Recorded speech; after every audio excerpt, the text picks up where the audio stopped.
మరో breaking news చూస్తున్నాం. BJP జాతీయ అధ్యక్షుడు జేపీ నడ్డా తిరుమల శ్రీవారిని దర్శించుకున్నారు.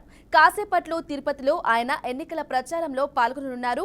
ప్రచారానికి ముందు తిరుమలను సందర్శించిన నడ్డా శ్రీవారి ఆశీస్సులు తీసుకున్నారు.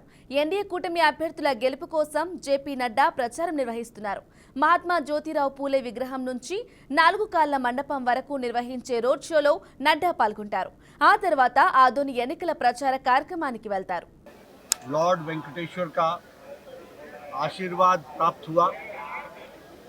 हम सब लोग अपने साथियों के साथ भगवान वेंकटेश्वर के दर्शन किए हम सब ने, और हमने भगवान वेंकटेश्वर से इस बात की प्रार्थना की कि देश में, समाज में खुशहाली आए, समृद्धि आए और समाज के सभी वर्ग, सभी लोग मंगलमय रहें, सुखी रहें और समृद्ध रहें।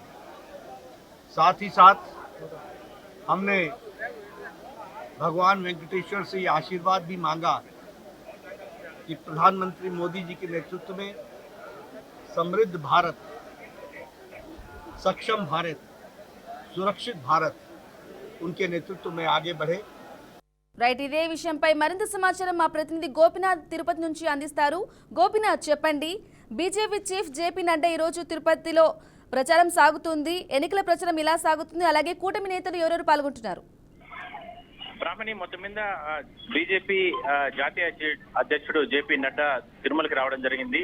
రాత్రి తిరుమలకు చేరుకుని ఇవాళ స్వామివారికి జరిగే నైవేద్యం విరామ సమయంలో ఆలయంలోకి వెళ్లి మొక్కులు చెల్లించుకోవడం జరిగింది. అయితే ఎన్నికలకు సంబంధించి ఇవాళ ప్రచారాలకు సంబంధించి చివరి రోజు కావడంతో మరి కాసేపట్లో అంటే ఇవాళ సాయంత్రం 5 గంటలకు అంతా కూడా పూర్తవుతున్న నేపథ్యంలో ఏసీ ఇచ్చిన ఆదేశాల ప్రకారం సాయంత్రం 5 గంటల వరకే అనుమతి ఉంది. అయితే ఇందులో భాగంగా ఇప్పటికే కూటమి తరఫున దేశ ప్రధాని నరేంద్ర మోడీ కూడా వచ్చి ఆయన ఏపీలో చాలా ప్రాంతాల్లో, అదేవిధంగా చిత్తూరు జిల్లాలో కూడా పర్యటించి ఎన్నికల సభలో పాల్గొనడం జరిగింది. అదే స్థాయిలో జాతీయ అధ్యక్షులు, జాతీయ నాయకులందరూ కూడా ఏపీలో పాల్గొన్న పరిస్థితి మనం చూసాం. గత నెల రోజుల నుంచి కూడా పెద్ద ఎత్తున ఎన్డీఏకి సంబంధించినటువంటి నేతలంతా కూడా, అగ్రనేతలంతా కూడా ఏపీలో తిరిగిన నేపథ్యంలో ఇవాళ ఆ పార్టీకి సంబంధించిన జాతీయ అధ్యక్షుడు కూడా తిరుపతిలో పర్యటించబోతున్నారు.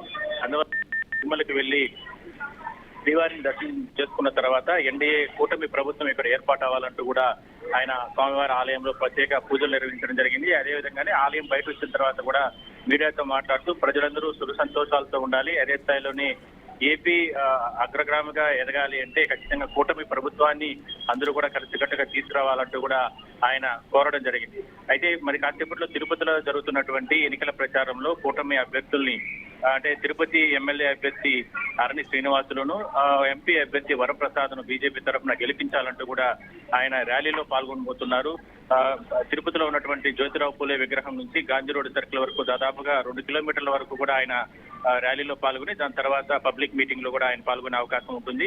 అయితే ఎటువంటి అవాంఛనీయ ఘటనలు జరగకుండా కూడా పోలీసులు ఇప్పటికే కూడా కట్టుదిట్టమైన భద్రతా చర్యలు తీసుకోవడం జరిగింది. అయితే ఇవాళ చివరి రోజు కావడం కారణంగానే తిరుపతికి వచ్చి చాలా కీలకం. ఎందుకంటే గతంలో కూడా బీజేపీ తరఫున ప్రధాని నరేంద్ర మోడీ కూడా గత 2019 ఎన్నికల్లో కూడా తిరుపతి వేదిక ఆయన కొన్ని సభల్లో నిర్వహించడం జరిగింది. అందువల్లనే జాతీయ అధ్యక్షుడు జేపీ నడ్డా కూడా తిరుపతి వచ్చి వాళ్ళ చివరి రోజు కావడంతో ఇవాళ చాలా కీలకంగా ఆయన స్పీచ్ కూడా ఉండే అవకాశం అయితే ఉంటుంది. బ్రహ్మణ్.